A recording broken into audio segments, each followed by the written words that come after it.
একটা সলিউশন আছে, এই সলিউশনটা অ্যাসিড না ক্ষার আমি সেটা পরীক্ষা করব।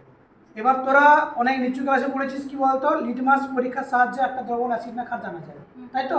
নীল লিটমাস কি করে অ্যাসিডকে, আর লাল লিটমাস কি করে ক্ষারকে চিহ্নিত করে।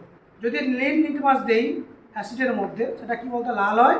আমার কাছে এখন লাল লিটমাস আছে, এটা আমি এই দ্রবণে দেবো।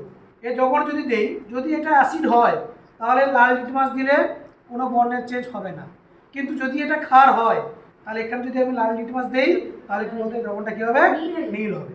গুড, আমি এখন লাল লিটমাসটাকে এই অ্যাসিডের জলে ডোবাবো। দেখো এটা কালার কীরকম হয়েছে, নীল হয়েছে। মানে আমার এই যে দ্রবণটা ছিল, এই দ্রবণটা কীরকম দ্রবণ, ক্ষারীয় দ্রবণ। অ্যাকচুয়ালি আমি এই দ্রবণটাকে সোডিয়াম হাইড্রোক্সাইড আর সোডিয়াম ক্লোরাইড মিশিয়ে তৈরি করেছিলাম। তো এভাবে লিটমাস পরীক্ষার সাহায্যে আমরা একটা দ্রবণ অ্যাসিড না ক্ষার জানতে পারবো। চল শুনি।